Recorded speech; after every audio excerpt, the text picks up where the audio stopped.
Mauro Piva, socio y CEO de Nova. ¿Qué pasaría para nosotros los mortales si no existieran las empresas de fitosanitarios? Se podrían producir muchísimos menos kilos de alimentos en el mundo. Seguramente no falte ecologista sentado desde su tranquilidad de departamento en Palermo que te diga que vos fabricás agroquímicos y le haces mal a la gente. Propongo un desafío, que nos explique cómo producir alimentos sin utilizar fitosanitarios. ¿Cuánta gente trabaja hoy en Nova? La familia Nova comprende a 325 personas. Me frustré 500 veces durante estos 4 o 5 años. Envié más de 300 mails al señor Tombolini. Riesgo acotado siempre, tiene que estar siempre sobre la mesa. Un buen empresario tiene que sacarse un poco la lupa de encima. La pasión es el eje fundamental para aumentar las probabilidades de éxito de tu proyecto. Utilizamos una fórmula que tiene muchísimos años, que es trabajar mucho, ahorrar mucho y reinvertir casi todo. ¿Qué tip le darías a alguien que está manejando su empresa, que quiere crecer como creciste vos? ¿Cómo llegó el primer $1.000.000? ¿Qué le aconsejarías a alguien que quiere desarrollar una zona? Yo tengo pasión por lo que hago. Yo digo muchas veces que no voy a trabajar a Nova, yo voy, divierto porque es un ámbito donde puedo sumar ideas, me siento realizado realmente, no lo siento como un peso. La Fábrica Podcast. Creando valor.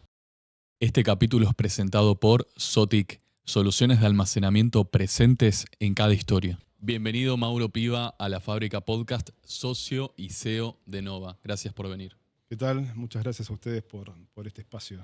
Queremos conocer tu historia, pero primero, ¿qué es Nova? ¿Es una empresa de fitosanitarios? ¿Qué es un fitosanitario? ¿Y qué es Nova? Bien, Nova es una empresa que tiene 40 años. Desarrollamos fitosanitarios justamente para el sector de agro. ¿Y qué es un fitosanitario? Es una herramienta que necesita el productor para poder sencillamente producir alimentos. ¿Qué pasaría para nosotros los mortales si no existieran las empresas de fitosanitarios? Y se podrían producir muchísimos menos kilos de alimentos en el mundo, principalmente. ¿Y qué tan importante es Nova dentro de este mercado para que la gente tome dimensión el tamaño de empresa, digamos, que es Nova? Nova es una empresa que en realidad nacemos hace 40 años desarrollando una línea de productos muy, muy específica que se llaman achuantes. Luego continuamos desarrollando otra línea que básicamente son biológicos. Y sobre todo sobre estas dos familias, Nova tiene una importancia bastante interesante para lo que es el mercado, ocupando aproximadamente entre un 15 y un 17% del mercado. Después, en el resto de las familias de fitosanitarios tenemos una presencia mucho menor, pero la realidad es que Nova hoy es algo reconocido al mercado, sobre todo por estas dos familias de productos. Para alguien que no entiende, ¿cuál es la diferencia entre un fitosanitario y un fertilizante? Claro, un fitosanitario son productos que sirven para principalmente atacar problemáticas agronómicas. Por ejemplo, cuando vos tenés una maleza, tenés que aplicar un herbicida para poder controlarla. Eso estamos hablando del mundo de la protección de los cultivos. Cuando hablamos de fertilizantes, ya nos metemos dentro del mundo de la nutrición de los cultivos. O sea, podríamos hacer esas dos grandes diferencias. Perfecto, con uno proteges y con otro nutrís. Nutrís, Perfecto. exactamente. Después hay una rama más, si no me equivoco, que es la rama de enzimas. Nosotros tres fuimos a la fábrica y nos pareció fabulosa. ¿Qué es esa inversión que ustedes hicieron? Sí, esa es una unidad, te diría una de las más nuevas dentro de nuestra compañía, una unidad 100% biotecnológica, donde desarrollamos enzimas, o sea, proteínas, sobre todo para el sector alimenticio. Son proteínas que actúan en procesos como la producción de quesos, o sea, vos para producir un queso tenés que sumar una enzima para que coagule la leche y termine produciéndose un queso. Enzimas para producir dulce de leche, enzimas para deslactosar leche, justamente. Así que estamos también dentro de ese mundo que para mí es espectacular porque no tiene techo. Podemos crear prácticamente cualquier tipo de biodesarrollo, yo te diría para cualquier sector. Para bajar un poco más a tierra, ¿nos podrías decir qué clientes consumen tus productos? En lo que es en el ámbito de la bio. Cualquiera de los tres, en general. Bien. Principalmente nosotros, no vendemos a productores, vendemos directamente a distribuidores, o sea, agronomías, cooperativas. Ese es el sistema comercial que hoy por hoy tiene Nova, que en realidad tuvo históricamente. Tenemos 530 clientes distribuidas en todas las zonas donde se producen cultivos extensivos principalmente. Y en lo que es la línea bio, tenemos diferentes mercados, o sea, el mercado interno, principalmente vendemos a las queserías, y también en el mercado externo, donde nuestro principal cliente es Brasil. También vendemos no directamente a queserías, sino por medio de distribuidores que terminan llegando principalmente a queserías. ¿Cuánta gente trabaja hoy en Nova? Hoy en Argentina trabajan 300 personas. Hace 5 años abrimos una unidad de negocios en Brasil, donde estamos empleando 25 personas. Así que en total la familia Nova comprende a 325 personas. El fundador de la empresa es tu papá. Vos sos socio, tenés más socios. ¿Quiénes integran a la empresa? Sí, mi padre hace 40 años junto a un socio que es ingeniero químico. Venían de rubros totalmente diferentes. O sea, Si querés arrancar de más atrás, de dónde vienen tus papás, digamos, ahora que ya más o menos tenemos el contexto de la empresa, si querés contar un poco, digamos, cómo arrancó todo. Tu viejo Estano. Mis padres, los dos inmigrantes italianos, vinieron desde muy chicos a Argentina. Llegaron después de la posguerra, así que llegaron muy golpeados, o sea, las familias llegaron muy golpeadas.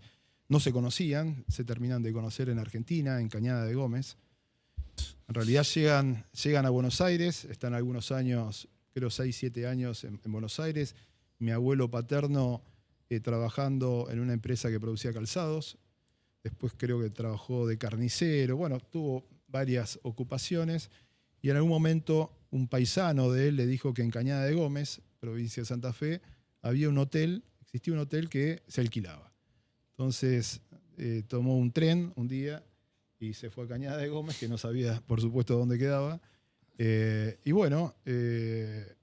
le gustó y lo encaró. O sea, y terminó alquilando el hotel. Va a buscar a toda su familia a Buenos Aires y empiezan a trabajar justamente como hicieron muchos italianos en comunidad. Mi padre sirviendo, como él siempre dice, café con leche, mi viejo de mozo, mi abuela de cocinera, mi tía colaboraba también en cuestiones administrativas, o sea, una vida en comunidad realmente. Pero ¿cuánta gente vivía en Cañada de Gómez en ese momento? Y en ese momento no sé, pero me imagino, hoy Cañada de Gómez es una ciudad que tiene 40.000 habitantes aproximadamente, y en ese momento habrá tenido, me imagino, 10.000 habitantes. O sea, pocos hoteles habían. Era el único hotel. Era el único Era el único hotel que no sé por qué. Cazaban el zoo. Claro, pero o pescaban la pecera. No, pero en realidad la afluencia de gente era a una ciudad como Cañada de Gómez en ese momento era muy poca. Después se empezó a reactivar. Cañada de Gómez es una ciudad que en realidad se caracteriza porque es la capital del mueble. O sea, se produce, hay grandes mueblerías, fábricas de muebles, así que y empezó después de un tiempo a caer mucha gente en Cañada de Gómez, y ahí sí el hotel empezó a tener bastante actividad. ¿El hotel es el que fuimos al lado de la fábrica? No. Ahora después viene la segunda etapa. O sea, cuando el segundo hotel. Esa es la cadena, el resort que tenía. fue la etapa número 2. En realidad, Cañada de Gómez está sobre la Ruta 9, sobre la vieja Ruta 9, está exactamente en la mitad entre Capital Federal y Córdoba. Entonces, mi abuelo vio que empezó a haber mucha más circulación de gente sobre la Ruta 9 y decide construir un segundo hotel. En realidad, el primero lo alquiló, empieza a construir el primer hotel sobre la Ruta 9, y a partir de ahí se empieza a generar toda la actividad comercial justamente de nuestra familia. O sea, siempre yo digo el mismo chiste, nosotros como productores de fitosanitarios somos mejores hoteleros, pero la realidad es que todo empieza de esa manera. Como les comenté antes, se trabajaba en comunidad. Después vino un tío abuelo, también colaboraba. Y en el primer hotel fue donde mi padre conoce a mi madre. O sea, mi madre como clienta del hotel, mi madre con 12 años nada más, porque mi abuelo materno trabajaba dentro de rubro de las mueblerías también, vendía insumos, así que venía desde Buenos Aires, paraba en ese hotel. Bueno, conclusión, mi padre termina conociendo a mi madre ¿A los 12 años? A los 12 años. Polémico. Sí. Se la levantó En ese momento... Pero para, ¿tu papá qué edad tenía? Mi viejo tiene 3 años más que mi madre, así que 15 y 12. Al límite. Pero bueno, fue una linda historia porque 2 inmigrantes se encuentran en Cañada de Gómez después de muchísimo tiempo, ¿no es cierto? Y de haber padecido varias complicaciones en el mientras tanto. ¿Tu papá crece entonces con la idea de ser un gran hotelero? No, en realidad, ¿qué sucede? En general, la vida de los hoteles te da muchos contactos, ¿no es cierto? Vos imaginate él sirviendo café con leche, se relacionaba con mucha gente y ahí en ese relacionamiento empieza a conocer gente de diferentes sectores. De hecho, el primer negocio que mi viejo arma fue la venta de máquinas industriales. Pegado al hotel había una pequeña oficina y bueno, se ve que algún comerciante que iba al hotel de máquinas industriales le ofrece a mi viejo poner un negocito y ahí empieza mi viejo. Y Pero, después, vamos, pará, estás hablando de un adolescente. mi viejo ahí ya tenía 18 años, igual Sí, un pibe. Exactamente. Así que empieza de esa manera, se empieza a relacionar no solo con comerciantes del sector maquinarias, también paraban muchos, sobre todo ingenieros agrónomos que representaban a compañías multinacionales, BAF, Bayer en ese momento, Monsanto. También ahí conoce gente y alguien le ofrece empezar a distribuir fitosanitarios. Mi viejo no conocía absolutamente nada de agro, no distinguía una planta de soja de una de trigo, pero se animó. Yo creo que eso es lo que yo siempre rescato de mi viejo, de haberse animado. Pero ¿cómo hacía si estaba en el hotel sirviendo el café, el desayuno, hacía Bueno, la cama? en algún ¿cómo momento vendía, pidió- aparte máquinas y fitosanitarios? Claro, en algún momento se ve que pidió el cambio, le pidió el cambio a mi abuelo, dejó por supuesto, de trabajar en el hotel y Ok. empezó a atender su propio negocio. Me imagino ya 20 años, 22 años. Distribuyendo, no fabricando. Distribuyendo, O sea, exactamente. él de alguna manera convirtió un punto que era, che, estoy en el hotel, conozco gente, viajantes continuamente, Exacto. en un salto en su negocio o en un proyecto, en un emprendimiento. A partir de un hotel que nadie lo imaginaría, quizá dice, che, estoy en un hotel, no estoy cerca de los negocios, estoy siempre encerrado acá, pero la verdad que él vio otro lado de la Exactamente. moneda. Yo creo que supo aprovechar las oportunidades que le fue dando justamente la vida interna de un hotel. Pero fue muy interesante porque, por supuesto, conoció mucha gente y generó muchas relaciones. Y un día él estaba en su comercio y enfrente había siempre lo cuenta y es verdad, había una heladería. Y se encuentra con este amigo que es ingeniero químico, que era empleado de una fábrica de pinturas ahí en Cañada de Gómez, o sea, no conocía absolutamente Tranquilo, nada. mudo, tranquilo. Tranquilo. Se le cae la baba, pues fabrica pintura.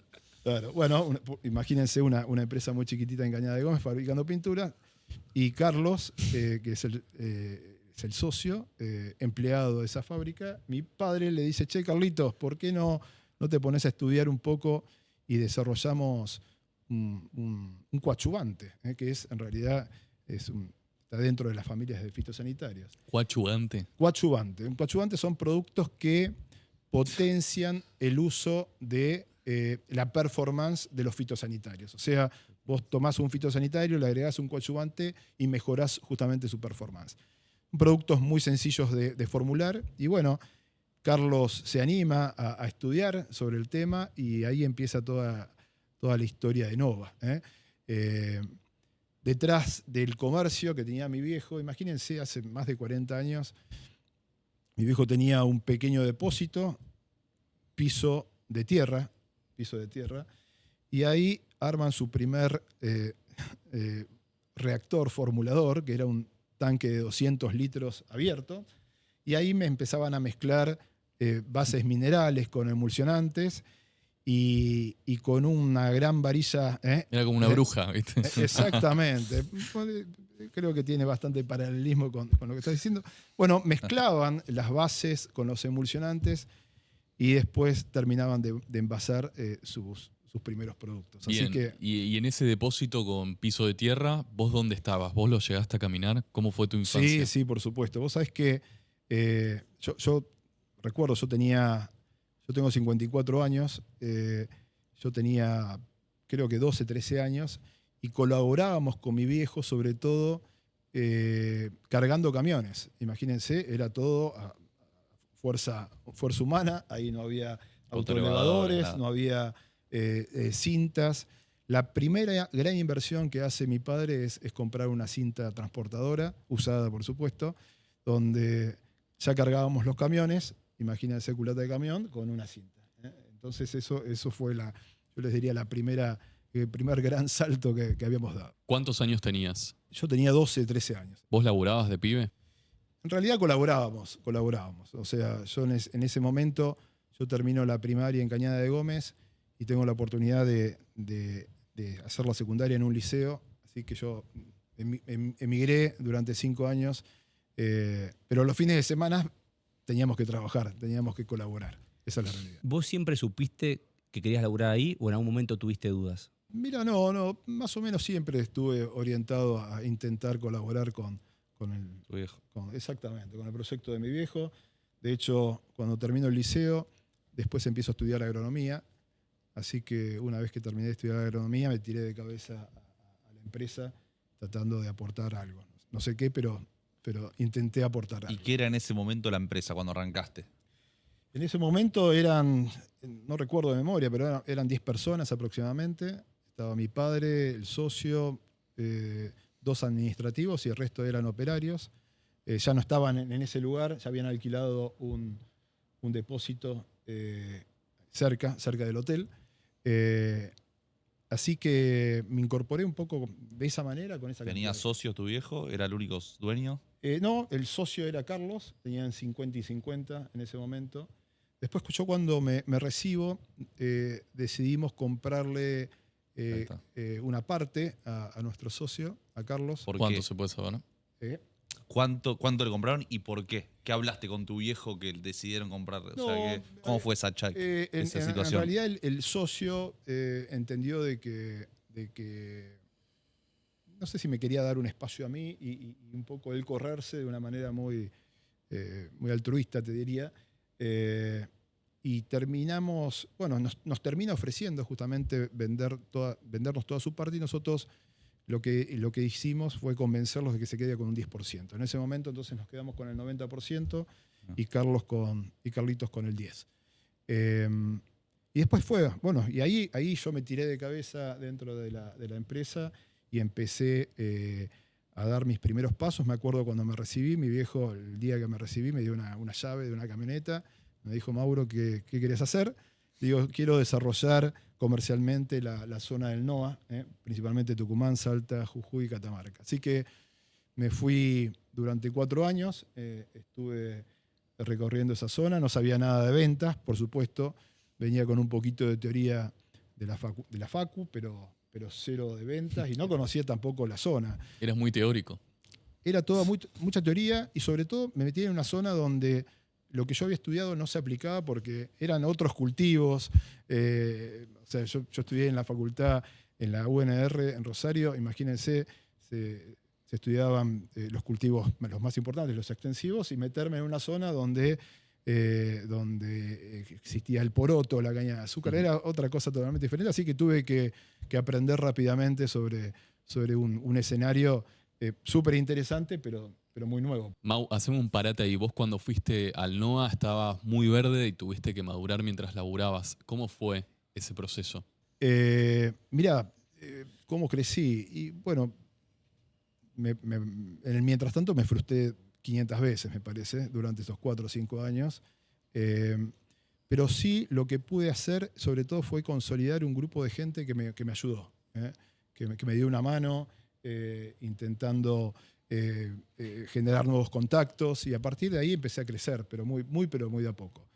Eso es lo que tiene el NOA. El NOA es una zona donde se le hace mucho culto a las relaciones interpersonales, a las amistades, y esto a mí me ayudó justamente a poder crecer. ¿Y qué? Dijiste que tuviste muchas frustraciones en el camino. ¿Podés contar alguna anécdota en algún viaje, algo que te haya pasado? ¿Qué frustraciones tuviste? Vamos, Claro, contanos un poco de eso. Y fuiste solo. ¿Y qué? ¿Llegabas a la puerta de un campo y qué pasaba? Claro, ¿Cómo era eso? Porque No, ahí en realidad también, respetando un poco el esquema histórico que teníamos, llegaba directamente a distribuidores. Claro. Era un poco más sencillo. Porque una cosa es llegar al campo, como vos bien decís, en el medio de la nada, y otra cosa es ya llegaba a una ciudad, o a Tucumán, o a sabías a dónde Salta, o a ibas. Rosario de la Frontera, claro, y era un poquito más ¿Y fácil. cuáles eran las frustraciones? Las frustraciones básicamente eran, me acuerdo que algunos clientes no me pagaron, los primeros clientes morosos que tuve, me acuerdo. Después en algún momento tuve un accidente muy grande, me metí abajo de un camión, me acuerdo, imagínense, en el medio. ¿Cómo bajó un camión? Y venía con la camioneta y bueno, intento pasar un camión y bueno, y una mala maniobra y termina bajo un camión, pero bueno, zafé en ese momento. Eso fue no sé si una frustración. Eso fue un accidente. Un accidente importante. Pero bueno, la realidad es que fueron 4 años de muchísimo aprendizaje donde lo que intenté hacer es desarrollar una zona nueva, porque nosotros no estábamos presentes como empresa en esa zona, y me sirvió muchísimo porque mi viejo me dice siempre, hiciste la colimba, hiciste la colimba en el norte y fue una buena colimba para mí. Pero si tuvieses que enseñar a alguien, que nosotros, mucha gente nos sigue, que le interesa la parte comercial, la verdad que, como decís, no sé, es difícil de estudiar en un libro, o después pues, son relaciones humanas y demás. ¿Qué le aconsejarías a alguien que quiere desarrollar una zona o que quiere hacer crecer su negocio comercialmente? ¿Qué puntos tomarías? Y primero hacer, por supuesto, un estudio de mercado, después generar contactos que sean que te permitan generar a su vez otros contactos. Principalmente eso. Yo creo que en la actividad comercial quizás el principal capital que puede llegar a tener uno son los contactos. Cuando vos generás una red de contactos buena, yo creo que a partir de ahí podés desarrollar prácticamente cualquier cosa. Bueno, eso. ¿Y cómo cómo generaste vos o cómo se genera una buena red de contactos? Contanos tu experiencia. Sí, a ver, en el mientras tanto vas conociendo buenos contactos y malos contactos. Y ahí uno va seleccionando, va aprendiendo, se va frustrando también. Es un camino largo. Pero en general, cuando vos te topás con buena gente, en general esa buena gente se rodea también de buena gente y esto genera un ecosistema virtuoso y a partir de ahí es mucho más fácil poder avanzar. Mau, ¿podés hacer también un doble clic? Quiero que vayas un segundo al pasado, hace 1 año, 2 años atrás, que es cuando fuimos a la empresa, y que después vuelvas al pasado donde estabas contando hoy que estabas ahí en el NOA. Yo quiero preguntarte, esa inversión que hicieron de la fábrica nueva de enzimas, ¿de cuántos millones de dólares fue? Eso fue de $12 millones. 12. Entonces quiero preguntarte cómo se llega a juntar esos 12 millones, cómo llegó el primer $1 millón. ¿Estabas muy lejos ahí cuando llegaste al NOA de ese primer $1 millón? Sí, por supuesto, estábamos años luz. ¿Y cómo llegaste? ¿Está bien? Mira, nosotros decimos, es una fórmula, una receta que la aprendí de mi viejo, de mi abuelo. Utilizamos una fórmula que tiene muchísimos años, que es trabajar mucho, ahorrar mucho y reinvertir casi todo. Entonces, básicamente hemos tenido una conducta muy prudente en toda la historia de Nova. Hemos dado valor justamente a esta cultura que traía mi viejo y mi abuelo de ahorrar, y prácticamente estuvimos muchos años reinvirtiendo prácticamente todas las utilidades. No se llevaban dividendos, solo sueldo. Exactamente. O sea, tu vida en el crecimiento, tu vida personal, la de tu familia, la de tus papás, era austera. Sí, totalmente. Yo me acuerdo, por lo menos hasta la facultad, a mi viejo le costaba pagar mi secundaria. O sea, un manguito que había se reinvertía en el negocio. Y la principal colaboradora de todo el proyecto Nova fue mi abuela. ¿Por qué? Justamente, todo lo que se generaba en el hotel, todos los ahorros que se generaban en el hotel, eso se acumulaba. Y en este caso, en un momento, mi viejo levantó la mano y pidió una ayuda financiera de mi abuela. Y bueno, y esta fue realmente el primer préstamo que tuvo la empresa, que fue justamente dentro del ámbito familiar. Así que en ese sentido es una historia bastante interesante. O sea, el primer préstamo de la empresa fue para la educación de los futuros socios, digamos. En realidad el primer préstamo fue para reinvertirlo dentro de la compañía. Creo que habían sido $50.000. Imagínense, hace más de 30 y algo de años. ¿Y cuál fue yendo a la pregunta de Valen, cuál fue el clic, digamos, que hizo crecer a la empresa? Digamos? ¿Hubo algún hecho puntual que vos digas, este fue un antes y un después en Nova? Mira, Nova ha crecido de manera, te diría, sistemática prácticamente todos los años, menos hace 3 años donde tuvimos la peor seca histórica del país. Ahí, 2022. Sí, exactamente. Ahí hemos decrecido justamente, pero si no, veníamos creciendo a tasas más que aceptables. Me acuerdo un año, no recuerdo cuál, pero un año tuvimos un crecimiento de más del 60%. Veníamos creciendo a 15, 20, en un momento el 60%, veníamos creciendo mucho. Así que, y como les comentaba antes, prácticamente todo lo que se generaba se reinvertía. Y volviendo un poco a tu pregunta, ¿cómo llegamos a invertir esos $12 millones? A partir justamente del ahorro, de confiar en nuestro proyecto. En realidad, esos $12 millones, por supuesto, no los invertimos de un día para otro, lo invertimos durante más de 7 años. Nos costó.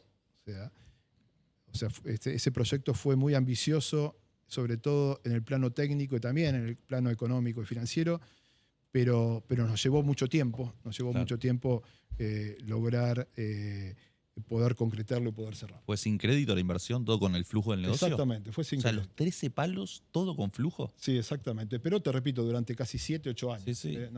¿Y por qué, digamos, en la concepción, digamos, fue siempre reinvertir y con flujo y ni siquiera tomar, digamos, una partecita de crédito? Muy conservadores, quizás extremadamente conservadores, extremadamente prudentes, haciéndole honor siempre a la historia de nuestra familia. Mucha prudencia, ser muy conservadores. Entonces, ¿cuánto tardaste en darte un gusto? ¿Eso no está mal también? Recién, ahora, en estos últimos 2 o 3 años, empecé a darme algún tipo de gusto. ¿Qué sería darte un gusto para entender? Salir más veces de vacaciones por año con toda mi familia. Yo tengo 5 hijos, así que poder reunirlos a todos y llevarlos de vacaciones seguido es un gran gusto, poder convocarlos.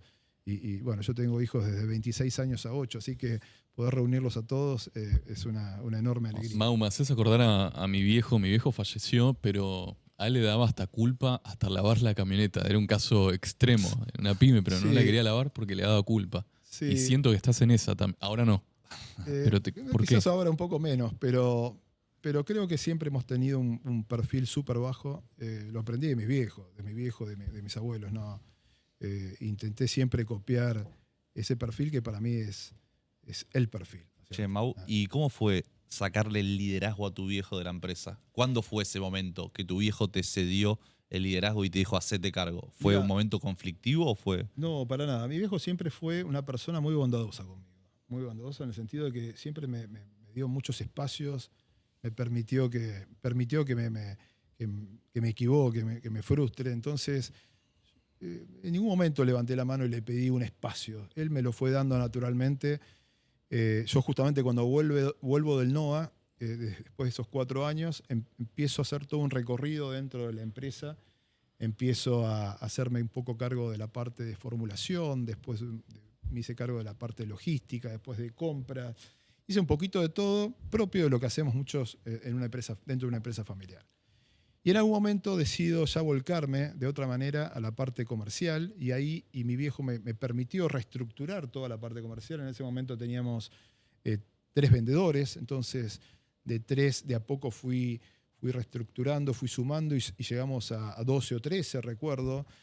Me permitió invertir mucho más en registros, o sea, en productos, o sea, aumentamos fuertemente nuestro portfolio de productos, o sea, así que pude combinar una mayor presencia en la calle con un portfolio de productos quizás cada vez más estratégico. ¿Y cómo lo haces hoy en día vos? Porque eso fue, la empresa tiene un tamaño determinado en ese momento, hoy es otro, es bastante más grande. ¿Cómo haces eso vos con tu familia, con tus hijos? ¿Tenés un protocolo? No, en realidad el único que trabaja en la familia, de mi familia es Manu, que es mi hijo mayor, o sea, no tenemos un protocolo. Hay toda una parte que todavía no les comenté, porque hoy en realidad ya no somos más 2 socios, somos 3 socios. En el 2017 nos invierte un fondo de inversión americano. ¿Qué? En realidad no fue buscado. La historia fue así. Yo en un momento entendí que necesitamos algún tipo de asesoramiento financiero y contrato una empresa de Rosario que se llama First. Y en algún momento, imagínense, segundo año de Macri, donde Argentina era bien vista en el mundo. Había empresas en el resto del mundo que querían invertir en Argentina. Y en un momento esta empresa me pregunta si quisiéramos conocer a un grupo de inversores. Y en realidad dije, ¿por qué no? No teníamos, honestamente, ningún tipo de ganas. O sea, no teníamos en el norte vender la empresa, ni mucho menos, ni sumar tampoco socios. Pero en ese momento, me pregunté, digo, ¿por qué no conocer gente que quiera invertir en la región? ¿Sí? Y este fondo quería invertir no solo en agro, sino también en minería. Así que empezó todo un proceso y terminamos decidiendo... Pero pará, contalo bien. ¿Cómo fue? ¿Vino un yankee a tu empresa?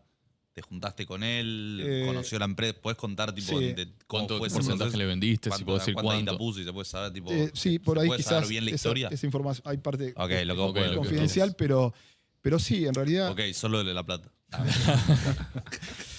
En realidad, este fondo quería sumar inversiones dentro de lo que es agro. Encontró, entiendo yo, en Nova una empresa que se adaptaba un poco al perfil que ellos estaban buscando. Y fue un proceso largo porque nosotros no teníamos ningún tipo de experiencia justamente sumando socios y mucho menos socios extranjeros. Así que tuve que aprender mucho procesos de due diligence, tuve que aprender un montón de cosas en poco tiempo. Así que estuvimos prácticamente 1 año y medio donde terminamos concretando justamente la venta de una porción de la empresa.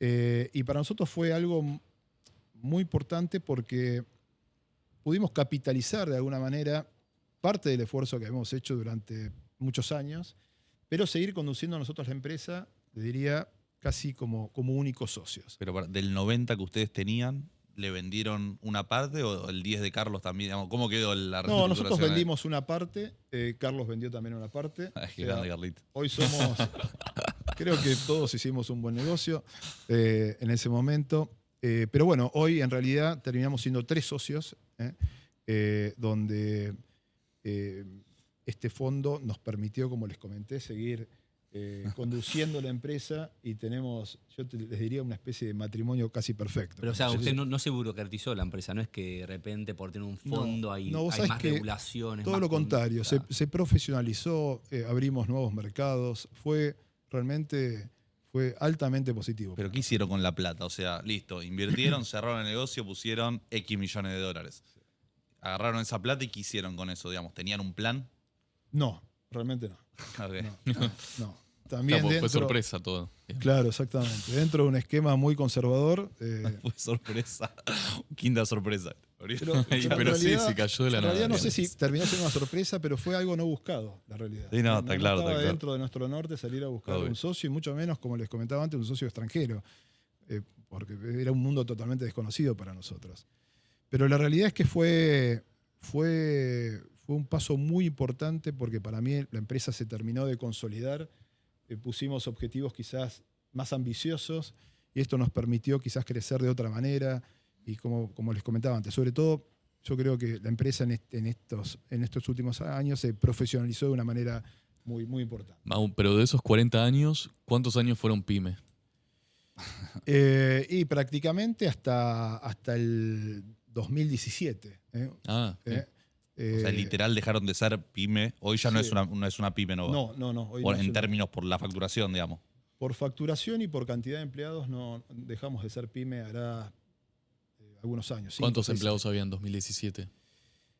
2017 creo que eran 130 empleados aproximadamente. Y hoy 300 Y duplicaron. hoy, sí, en realidad llegamos a pandemia. En pandemia éramos 164 empleados. Tremendo. Y en realidad hemos crecido mucho desde pandemia hasta acá. Porque me llama la atención, quiero ir un toque a ese momento pyme y cómo manejabas el estrés, cómo manejabas las cosas básicas del día a día, digamos. O sea, vos ibas al banco, lo cubrías, qué onda el tema cheques y después cómo se transita ese crecimiento. Sí, en ese momento, como te digo, como les comenté antes, siempre tuvimos una administración muy muy prolija. No recuerdo nunca de haber tenido que ir al banco a cubrir nada, honestamente. Siempre muy, muy prudentes, muy prolijos. Y eso nos permitió, básicamente nosotros en las ciudades chicas queremos dormir tranquilos, ¿no es cierto? Claro. No queremos conquistar ningún mercado extraordinario. Queremos tener una vida tranquila y era parte de la conducta diaria, ¿no? Entonces, capaz ese crecimiento despacio te permitió crecer de verdad, ¿viste? Crecer sobre todo de manera sólida, diría.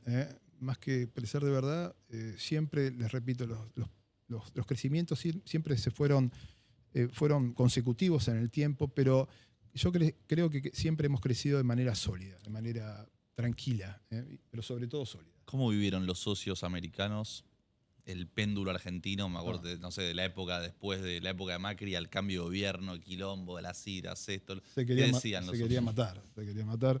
Yo recuerdo de haber cerrado la operación con ellos y a los 2 o 3 meses la primera gran devaluación de Macri. Entonces, nada, nunca, yo creo que hasta ahora no se dejan de sorprender de la dinámica de la micro y la macro argentina. Pero estaban metidos en el, che, ¿qué es esto? ¿Qué está pasando con las importaciones, con las exportaciones? ¿Te preguntaban las cosas o es una inversión menor para ellos, no les importa, no te dan pelota? No, en realidad este socio tenía una oficina aquí en Buenos Aires, o sea, conocía de alguna manera la lógica argentina, pero imagínense, hacen esta inversión y a los 2 meses una gran devaluación, entonces es como que, se siguieron sorprendiendo de alguna manera. Pero yendo por esa línea está bueno lo que dice Oli. ¿Cómo nos ven? O sea, ¿cómo ve el empresario de afuera que dice voy a poner plata en Argentina? ¿Qué le pasa cuando pasan estas cosas? ¿Que está acostumbrado a eso? Digamos, está bueno que eso lo transmita, digamos. Sí, a ver, mi corta experiencia fue... hay temas que son difíciles de explicar directamente. Cuando estamos hablando de devaluación, ajustar un balance justamente por inflación. Hay cuestiones que son difíciles de poder explicar fuera de la Argentina. Y yo intenté siempre hacer un gran esfuerzo para poder explicarlo. No sé si lo han entendido hasta ahora o no, pero hay temas que son difíciles porque no sucede en otras partes del mundo. O sea, no hay cultura de ajustar un balance por inflación y sobre todo por la inflación que hemos tenido en los últimos años. ¿Cuál es tu filosofía de vida para Manu, para tu hijo?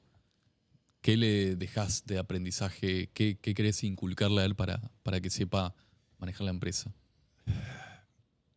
A ver, sobre todo pasión. Yo creo que la pasión es el eje fundamental para aumentar las probabilidades de éxito de tu proyecto, ¿cierto? Yo tengo pasión por lo que hago. Uh-huh. O sea, yo digo muchas veces que no voy a trabajar a Nova. Yo voy, me divierto porque es un ámbito donde puedo sumar ideas, me siento realizado realmente. Cuando voy al trabajo no lo siento como un peso. Así que para mí el concepto fundamental es tener pasión por lo que uno hace. Y con respecto a Manu, a ver, a mí mi viejo me dejó una vara muy alta, y bienvenido sea, ¿no es cierto?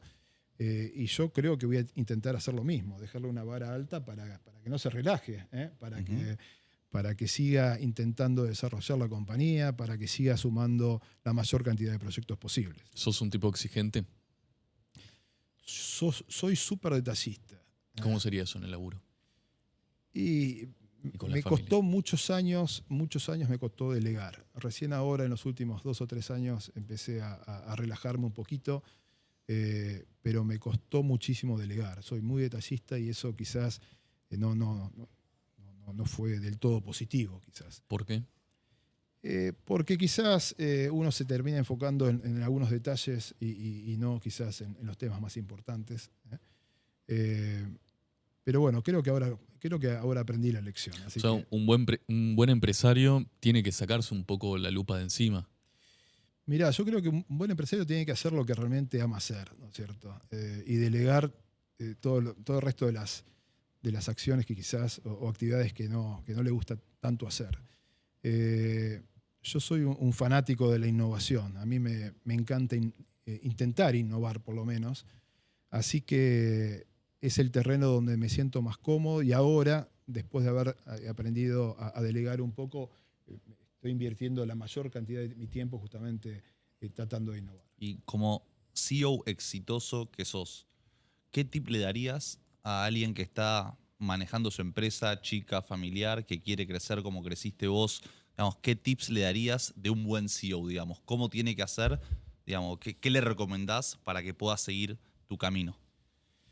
Mira, yo no me considero ejemplo de nada, pero el hecho de reunirte, de armar equipos, por supuesto, es un tema más que trillado, pero yo siempre digo que Nova tiene el mejor equipo de la Argentina.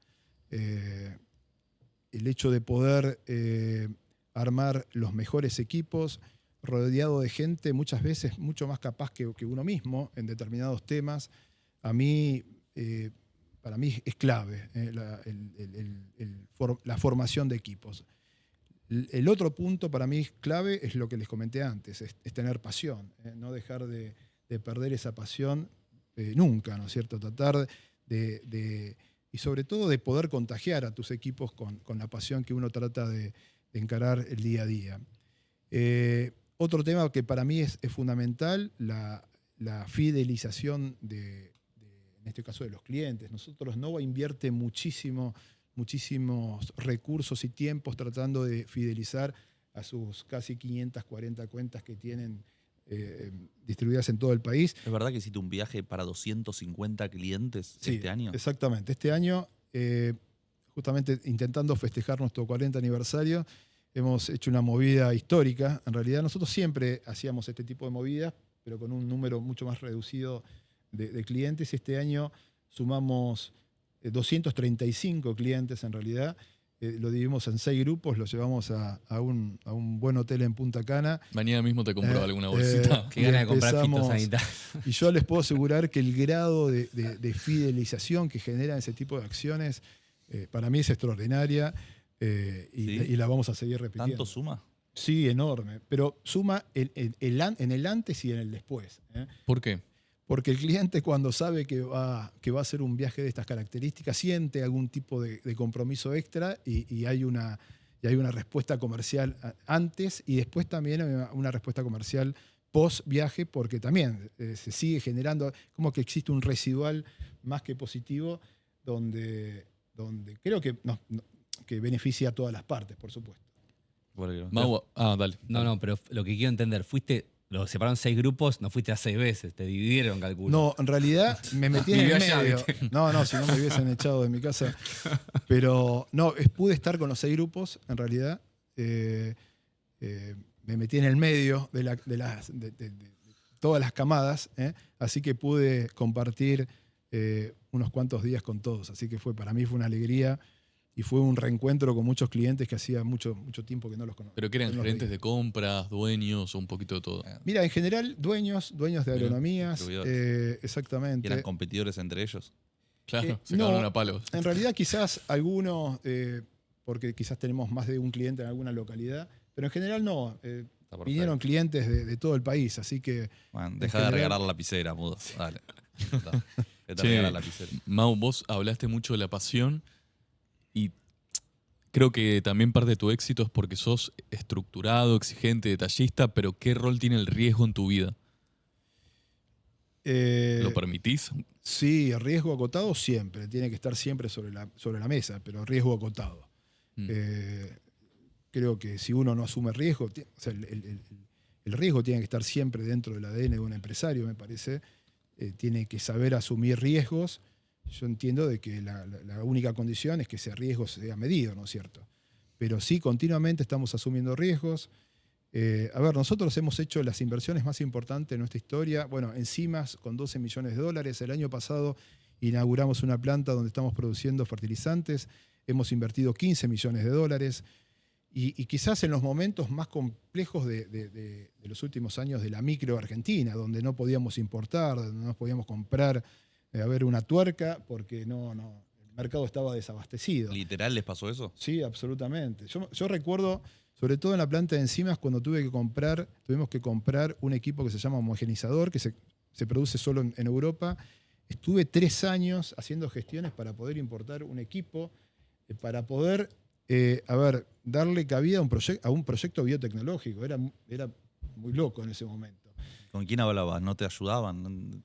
Mira, creo que en algún momento envié más de 300 mails al señor Tombolini, me acuerdo, y al 301 me levantó la mano y me atendió, me recibió, fui a explicarle el proyecto y después de 3 años de mucha gestión pudimos importar un equipo que era uno de 300 que necesitábamos, por supuesto. ¿Te molesta, no, como empresario, tener que mandar 301 mail a un político? Sí, es una locura y sucede, creo que, o ha sucedido solo en Argentina. No conozco otra jurisdicción en el mundo donde uno tenga que renegar tanto para invertir. No estamos hablando de no invertir, estamos hablando de inversión en los peores momentos de la Argentina. Y le teníamos que pedir permiso y arrodillarnos frente a los políticos de turno. ¿Pero hoy te sigue pasando o cambió? No, hoy ha cambiado en realidad en 180 grados, ya no tenemos problemas para poder importar insumos y equipos. Así que hoy la realidad cambió realmente en 180 grados. ¿Cómo impactó la baja de retenciones en la actividad? Mirá, sin duda que fue una noticia positiva. Yo como agrónomo digo, en realidad el componente más importante para nuestros sectores son las cantidades de milímetros que llueven por año, sobre todo dentro del ciclo de cultivo. Venimos de un año extraordinario, ¿no es cierto?, donde vamos a tener una super cosecha de trigo, seguramente una muy buena cosecha de maíz de primera. Recién se está sembrando soja, también de acá a un tiempito se va a sembrar el maíz de segunda. Pero estamos en un escenario desde el punto de vista climático que para mí es el más importante, muy pero muy bueno. Y si esto lo acompañamos con una baja de retenciones, por lo menos lo que dice el gobierno de manera ya definitiva, creo que esto es una señal súper importante para el sector, para que realmente empiece a invertir de otra manera. Hace poco estuve en una charla con un técnico de INTA Pergamino y comentaba Gustavo que se aprovecha solo el 60% del potencial genético que tienen las semillas que nosotros estamos sembrando. O sea, queda un camino enorme por recorrer. Lo que hay que hacer es invertir justamente en más tecnología. Y yo creo que todo esto, todas estas buenas señales, tanto climáticas como económicas, van a permitir poder aumentar la productividad por hectárea en Argentina. ¿Y qué pasó haciendo comparativa con Brasil? Brasil ha aumentado sustancialmente su producción en base a un consumo muy grande de fertilizantes. ¿Qué pasó en la política en Brasil y qué pasó acá si comparás? ¿Por qué hubo un aumento tan grande en Brasil? Mirá, como les comentaba, nosotros hace 5 años que estamos en Brasil, así que un poquito de conocimiento de mercado ya tenemos. Primer condimento, nunca han tenido retenciones, ¿no es cierto? Entonces, sin retenciones, imagínense, nosotros llegamos a más del 37% de retenciones en un momento, una locura. Si uno mete ese concepto dentro de una ecuación económica, es una locura tener un 37% de retenciones. El país vecino nunca las ha tenido, entonces esto habla de que el productor brasilero ha tenido mayor previsibilidad. Y cuando vos, como empresario, en este caso empresario agrario, tenés previsibilidad, invertís. Los brasileños tienen otras problemáticas, sobre todo agronómicas. Tienen por su clima, tienen una temperatura y una humedad mucho más importante. Entonces se generan una mayor presencia de enfermedades, de plagas. O sea, el productor brasilero está obligado a invertir mucho más. Pero aparte no tiene la presión que ha tenido el productor argentino justamente de la mano de las retenciones. Mau, obviamente vamos a subir este video a Twitter, va a circular y seguramente no falte la ecologista o el ecologista sentado desde su tranquilidad de departamento en Palermo que te diga que vos fabricás agroquímicos y le haces mal a la gente. ¿Qué haces? ¿Qué le decís? Yo le propongo un desafío. Que nos explique cómo producir alimentos sin utilizar fitosanitarios. O sea, que nos explique cómo poder producir la misma cantidad de alimentos en un mundo donde de acá a algunos años vamos a ser casi 10.000 millones de personas. ¿Cómo vamos a alimentar a esas 10.000 millones de personas si no utilizamos herramientas justamente para aumentar la productividad de nuestros campos? No conozco métodos. Si alguien conoce un método alternativo, que lo ponga sobre la mesa y lo discutimos. Pero si tenés un método, escuché, están desarrollando un producto para eliminar el octágono del exceso en azúcar en los alimentos. O sea, ¿van a sustituir el azúcar de los alimentos? Sí, en realidad eso es un proyecto que para mí es profundamente interesante. Viene del lado de la unidad biotecnológica que tiene la compañía, donde producimos enzimas. Ahí estamos desarrollando una proteína que miren qué casualidad, se descubre hace muy poco en un fruto en África, y llegaron a la conclusión que el poder endulzante que tenía ese fruto no estaba aportado por un hidrato de carbono, pero sí por una proteína. Entonces, ¿qué hemos hecho nosotros? Hemos tomado esa información, me voy a meter un poquito en la parte más técnica, hemos identificado qué secuencia de genes sintetizaba, o sea, producía esa proteína. Hemos armado una secuencia de genes, la hemos incorporado a un microorganismo, ya no dentro del mundo vegetal, sino ya me meto dentro del mundo microbiano. Hemos incorporado esa secuencia de genes dentro de un microorganismo y hoy estamos produciendo una proteína justamente endulzante, que va a permitir justamente sacar el sello justamente de exceso en azúcares de algunos alimentos y bebidas. Así que es un proyecto para mí es recontra mil interesante, porque puede llegar a ser muy, pero muy disruptivo. También estamos desarrollando otra proteína. Pero para respecto a o sea, que Ledesma se quiere morir si sale. No entiendo, para entender, digo, ¿no? ¿Qué pasa con entiendo que va a ser a ver, en realidad esto surge a partir de las nuevas demandas. O sea, el mundo necesita alimentarse de una manera más sana. Y bueno, y el objetivo, creo yo, de todos los productores de alimentos es intentar sacar esos sellos que tienen justamente sus Lo digo para que se entienda, pero obviamente es un decir, pero va a ser un sustituto literalmente de. Se va a sustituir, en realidad se estaría sustituyendo un 70% del uso de hidrato de carbono. Pero es escalable, digamos, al nivel del azúcar, digamos, ¿es escalable esta...? Sí, es escalable porque lo produce un microorganismo. O sea, lo estamos produciendo dentro de un fermentador. Si salís a la bolsa, avisanos. Y avisanos antes de la idea, ¿viste? En realidad hicimos un convenio con una empresa multinacional para el co-desarrollo de esta tecnología. También estamos intentando desarrollar también una proteína que ya no genera un efecto salado, sino que permite también reducir el uso justamente de sal en los alimentos. Así que también estamos tratando de innovar en estas áreas que son quizás nuevas para la compañía, pero son profundamente interesantes y motivadoras, ¿no es cierto? No, viste que decías que la lluvia era un contexto externo que vos claramente no podías manejar, pero afectaban a tu empresa, y muchísimo. Exactamente. Entonces, el principal, te diría. Por eso es raro, ¿no? Cómo evaluás una empresa, cómo la llevas adelante cuando tenés algo que no depende de vos. Y ahí pedirte un consejo para la gente que hoy la está pasando mal con su empresa, con su compañía, por factores que no maneja. Qué difícil eso. Difícil. Porque depende de cada empresa, claro. claramente. Pero... A ver, yo en realidad trato de ser humilde y yo puedo quizás opinar solo en mi sector, que es el sector donde realmente conozco. Quizás estamos viviendo un proceso de transformación en Argentina desde el punto de vista de las importaciones, donde es muy complejo, quizás hay muchas variables para poder analizar, y no me animo quizás a dar una receta, a recomendar algo. Yo creo que hoy más que nunca todos los empresarios tenemos que apostar a ser cada vez más eficientes, eso está más que claro. Y yo creo que de la mano del camino de la eficiencia, creo que podemos quizás pasar estos malos momentos. Por supuesto, reestructuración y eficiencia serían dos conceptos que para mí tenemos que tener hoy más que nunca sobre la mesa. O sea, si te sentaras en la silla del jefe de una pyme, lo primero que verías sería, bueno, cómo reestructuramos costos, qué vemos. Exactamente. Yo creo que es el primer deber que hay que hacer.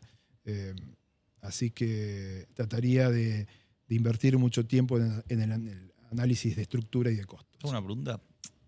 Me joden porque siempre yo te hago una pregunta, pero me acabo de acordar. Estás en Santa Fe, Roses, digamos. En Santa Fe hay mucha maquinaria agrícola, digamos. Hablaba de pyme, hay mucha pyme, digamos, y vinculada al sector agrario, relacionada a la maquinaria, metalúrgico. ¿Cómo pega todo este tema de la desregulación que está haciendo Sturzenegger, la maquinaria agrícola que permite importar maquinaria usada? ¿Le afecta al fabricante de maquinaria agrícola de tu sector? ¿Cómo les pega todo esto? Mira, nosotros estamos muy cerca de localidades que justamente son emblemáticas dentro del sector metalmecánico. Armstrong, Las Parejas. Armstrong, Las Parejas, exactamente. Y conozco, por ejemplo, a Marcela, que sé que estuvo por aquí, a Crucianelli. Conozco a empresas que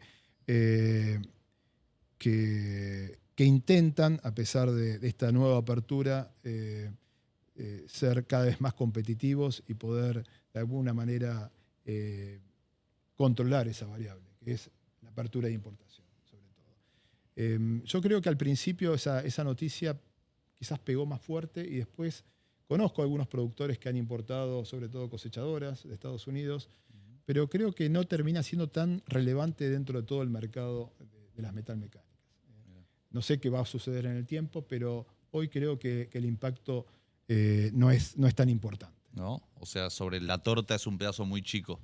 Hoy sí. Lo de la maquinaria usada también, digamos, poder importar una máquina usada, te pregunto desde el desconocimiento. O sea, ¿es algo que no va a afectar al sector? Yo considero que no. O sea, sobre todo en el sector de las sembradoras, donde Argentina lidera a nivel tecnológico. Yo creo que Argentina es muy reconocida en algunos aspectos. Así que yo considero que no lo debería afectar demasiado. Y vos eras militante político libertario, ¿correcto? Iba a ser intendente de... No, en realidad yo nunca tuve vocación política, pero dentro de Nova tengo una política de apertura y recibo a todos los políticos de todos los sectores, de todas las fracciones. Y en una de esas visitas, en algún momento, un político me propone ser candidato a diputado, en este caso, por un partido que tenía una alianza con la Libertad Avanza, en realidad. Tuve esa experiencia, participé, gracias a Dios no gané. Fue una buena experiencia, pero entendí, como dice el viejo dicho, cada zapatera a su zapato. Tenía que concentrarme sobre todo en mi compañía e intentar hacerla crecer. ¿Qué fue lo que te sorprendió de ese camino que tomaste? Mira, en realidad, ¿por qué tomó la decisión de avanzar? Porque en realidad era un partido que sobre todo promovía algunos valores que a mí realmente me importan, sobre todo la defensa de la vida y a la propiedad privada. Entonces, sobre todo a la vida. Eso me movilizó mucho y por eso me animé a participar. Pero mientras tanto pude conocer lo que sucede en el mundo de la política y eso me desanimó mucho. ¿Qué viste? Mira, yo considero que un político tiene que tener sobre todo vocación de servicio. O sea, vos para hacer política tenés que tener vocación de servicio, si no te deberías dedicar a otra cosa. Y yo justamente es lo que no vi. No vi en general vocación de servicio en la mayoría de los políticos que en ese momento tuve la oportunidad de conocer. Y eso me desanimó porque digo, a ver, si no tenés vocación política, ¿cómo te podés dedicar, en este caso, a una actividad que para mí es tan altruista si realmente se lleva adelante de la manera que se pensó siempre? ¿Y vocación de qué tenían? ¿Qué buscaban? Tipo, ¿qué es? Y buscaban un medio de vida, ¿no es cierto?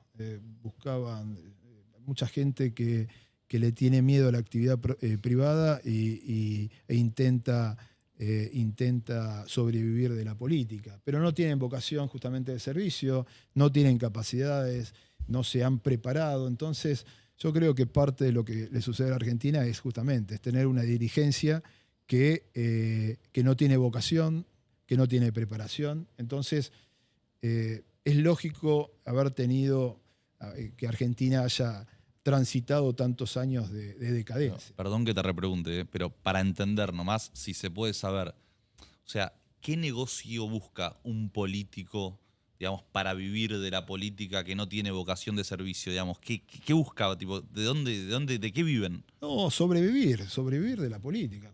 O sea, ocupar cualquier cargo, cualquiera. Ah, desde el sueldos, de sí, sueldos. sueldos. Ok, está. Y después tenés, por supuesto, políticos que no se satisfacen solo con un sueldo y buscan algo más. Pero hay de todo en la viña del Señor, así que yo no soy nadie para juzgar, pero realmente, principalmente eso me desanimó, encontrarme con mucha gente sin vocación.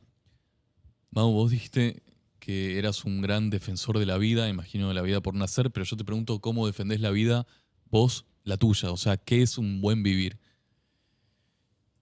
Que es tener una vida equilibrada. Vos te referís a ver. Claro, ¿cómo defendés tu vida? ¿Cómo la haces feliz? ¿Qué significa haber vivido bien? Vivir bien para mí es vivir rodeados de la gente que uno ama, primero. Punto número uno. Yo en ese sentido soy un privilegiado porque tengo 5 hijos maravillosos y puedo vivir en ese ecosistema familiar que para mí es grandioso. Y después yo soy un privilegiado porque puedo hacer lo que amo, lo que me gusta. Entonces, poder combinar lo afectivo con lo laboral, para mí es la clave para poder vivir bien. Y esto no hablo de cuestiones económicas, estoy hablando de tener una buena calidad de vida. O sea, tu felicidad no está atado claramente a lo económico, no está ahí la No, respuesta a la absolutamente, felicidad. para nada. Yo primero invierto mucho tiempo en mi familia, sobre todo en mis hijos menores. Yo tengo mi 5.º hijo, se llama Francisco, tiene síndrome de Down, así que yo invierto todo el tiempo que tengo y que no tengo intentando acompañarlo, y eso me genera muchísimo placer. ¿Aprendiste mucho con él? Sí, ¿Aprendés? sí, todos los días, un montón. Es una persona que brinda, una personita chiquitita que brinda tanto afecto, y sobre todo cuando me enteré justamente cuando mi mujer estaba embarazada, me hizo replantear muchas cosas, y esto para mí fue maravilloso, poder cambiar quizás el estilo de vida que tenía antes, que era quizás un poco más intenso del que tengo ahora, y darle sobre todo más prioridad a las relaciones interpersonales. ¿Bajaste muchos cambios? Y varios. No sé cuántos, pero varios. ¿Se puede saber qué aprendiste de él? ¿Qué te enseña en el día a día? Francisco, ¿qué me enseña? Y me enseña a amar, primero. Es una persona que irradia amor. Entonces, me enseña todos los días a amar un poco más, a tener una mirada más piadosa sobre la diaria, ¿no es cierto? Yo hoy, más que nunca, cuando veo una persona con una discapacidad, la veo de otra manera, me generan otras cosas. Antes quizás, al no tener esta experiencia, quizás no lo vivía de esa manera, pero hoy tengo otra visión de la vida. ¿Por dónde? Entendiendo que lo principal son los afectos, ¿no es cierto? Los afectos, y intentar hacer el bien. Quizás, como decía en un momento el Evangelio, al prójimo, y el prójimo significa el próximo, ¿no es cierto? Sobre todo al entorno de gente que uno se rodea, tratar de ser buena persona, de colaborar, de estar en las buenas y en las malas. Yo creo que esa es un poco la clave. Sos muy creyente, ¿no? Eso te iba a preguntar. O sea, ¿crees en Dios? Sí. Inclusive, antes de ingresar al liceo, tuve una experiencia de pocos días en un seminario. Así que en algún momento, a los 12 años, o entraba al seminario o entraba al liceo. Por supuesto, terminé eligiendo el liceo, pero en un momento fui muy practicante, muy creyente.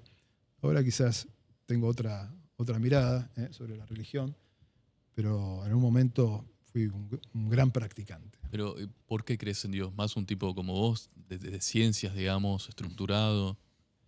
Qué pregunta, ¿por qué creo en Dios? O sea, hacer una enzima y creer en Dios no, es incompatible. Bueno, pues, Sí. Los sí, pintureros no creen, ¿viste?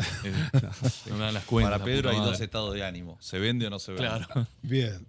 Sí, bueno, yo quizás hoy ya superé algunas discusiones, ¿no es cierto? Y creo en Dios, a ver, primero es una cuestión cultural. Yo creo que vengo de una familia, sobre todo mi abuela, profundamente cristiana, entonces es como que aprendí mucho de esos valores, mucho de esa creencia, una vida. Participé, me acuerdo, bastante tiempo en grupos jóvenes que estaban dentro de la iglesia, y uno va construyendo la fe, ¿no es cierto?, día a día. Así que, porque creo en Dios, creo que hay un gran componente cultural que viene de mi familia y después vivencias propias donde uno ratifica la existencia de Dios. Che, Mau, y la llegada de tu hijo menor, ¿cómo cayó en tu familia? Digamos, ¿fortaleció el amor entre los hermanos, entre los Sí, hermanos con los padres? ¿Cómo fue esa absolutamente. experiencia? Sí. Al principio, a ver, no te voy a mentir, fue una noticia fuerte, Me imagino. donde recuerdo lo primero que le dije a mi mujer, le dije, Luciana, no pasa nada. O sea, porque entendía que no pasaba nada. Era un hijo más que venía al mundo con características diferentes, donde íbamos a tener que invertir quizás otros tiempos, pero no pasaba nada. Y por supuesto que fortaleció la relación entre los hermanos, y hoy el grado de compromiso que tienen sobre todo los hermanos mayores es enorme, y bueno, eso es extraordinario. Te da orgullo. Sí, totalmente. Como padre. Sí, absolutamente. Muy lindo. ¿Y te ves retirándote en el corto plazo? No, ni loco. ¿Pero venderías la empresa, ponele? Hoy no lo tengo en el radar directamente. Pasa que, como les dije antes, yo amo hacer lo que hago. Entonces, sería ir en contra de mis principios, dejar de hacer lo que realmente amo y que me guste y que me genera mucho placer. Así que, si Dios quiere, si me da salud y un poco de lucidez, voy a seguir luchándola en la diaria, como lo vengo haciendo siempre. Después de mucho tiempo de trabajo, de ahorro, este último tiempo tuviste inversión millonaria, socio de un fondo de inversión, cosas que uno puede soñar en toda una vida. ¿Cuál es el próximo sueño de la empresa? Seguir consolidándola en el mercado. O sea, la última inversión que hemos hecho, que fue la planta de fertilizantes microgranulados, es como que fue un primer paso que damos dentro del mundo de la nutrición de los cultivos. Como les comenté antes, nosotros teníamos ya experiencia dentro del mundo de la protección de los cultivos, generando desarrollos, herramientas justamente para proteger cultivos, pero ahora el enorme desafío es poder consolidar el negocio dentro del mundo de la nutrición, que es un tema que a mí me apasiona. De hecho, justamente la semana pasada, no la anterior, acabamos de comunicar una nueva inversión que vamos a hacer.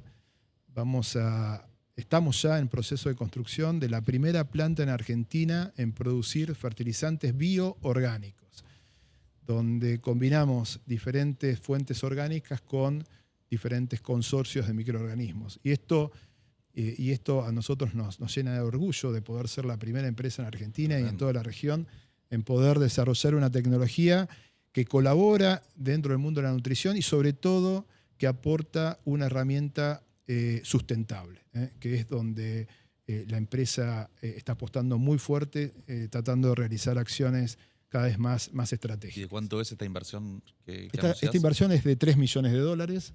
De hecho, ya está, como les comentaba, ya está en proceso de construcción, toda la línea de producción.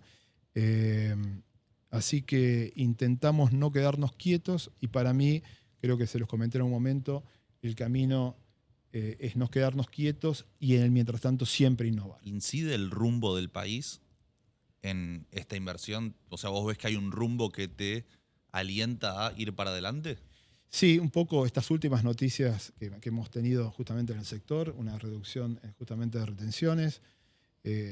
Venimos, por supuesto, de un año climáticamente muy bueno, que eso puede ser sin duda que transitorio, pero el mensaje que nos está dando el gobierno con respecto a seguir reduciendo las retenciones, creo que es un mensaje muy alentador para que todos, tanto nosotros los que producimos insumos como los que utilizan insumos, puedan seguir invirtiendo y seguir aumentando ese techo de productividad. Mau, para cerrar, quizás la más personal de todas, o sea, creo que esta nota, por lo que estuviste hablando, también va dedicada a tus 5 hijos, también sobre todo a Fran. Viste, yo te conté lo mío, entonces tomándonos del tema de mi viejo, ¿qué pasaría, qué mensaje le querés dejar a tus hijos para cuando vos no estés, para que lo tomen como, digamos, norma, como frase? Bien, primero que sean buenas personas. Que sean buenas personas, que tengan... Eso no se consigue quizás de un día para otro, eso creo yo también se construye. Pero principalmente que sean buenas personas, que sean apasionados por lo que hagan. Proyectos chicos, grandes, no interesa, pero que la pasión sea un concepto que esté siempre sobre la mesa y que se animen a asumir riesgos. Que la vida se trata un poco de eso, de asumir riesgos y que por sobre todas las cosas no le tenga miedo a las frustraciones. O sea, para mí es fundamental. Combinar un poco todo eso creo que es el legado que quisiera dejarle a mis 5 hijos. ¿Por qué para vos ser buena persona, primero, por qué va primero? Y también por qué te hace ser un buen empresario, por qué es importante. Para mí pensar en el prójimo, en el bienestar del prójimo, sobre todo de tus colaboradores, es fundamental. Es fundamental. Nosotros dentro de la compañía, aparte hemos creado hace más de 10 años una fundación, se llama Fundación Nova, que nos enfocamos básicamente en dos temas. El primero es educación y el segundo es deportes. Damos más de 50 becas de estudios a chicos de Cañada de Gómez que no tienen la posibilidad de estudiar una carrera universitaria. También apostamos mucho al deporte, como les comenté, tenemos escuelas de fútbol, escuelas de básquet, apoyamos a diferentes instituciones. Y esto de poder darle justamente a la sociedad en la cual me permitió a mí desarrollarme algo, devolverle algo, para mí en este caso es fundamental. Yo no sé si soy buena o mala persona, intento todos los días ser un poquito mejor. Pero el camino es ese, un poco es intentar que tu prójimo esté bien, como siempre digo, en las buenas y en las malas. Apoyar sobre todo en las malas. Yo creo que ese es un poco el concepto final. Intentarlo, por lo menos. Como dicen los americanos, intentarlo siempre, ¿no? Nunca lo dejes de intentar. Aprendimos mucho, Mau. Muchas gracias por venir. Mau, Bueno, gracias a ustedes Espero que la hayas por pasado bien. una experiencia bárbara.